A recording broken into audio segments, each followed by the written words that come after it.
This is my 2007 Chevrolet Avalanche with a rough country 2-inch leveling kit. This is what it looks like after it's done.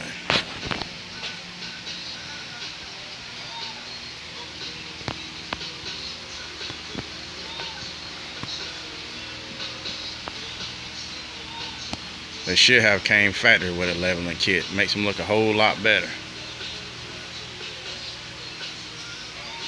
See if I can get a shot up under it, that you see what it looks like.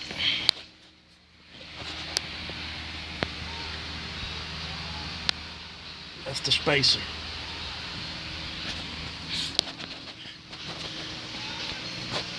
Now time for the wheels. Thanks for looking.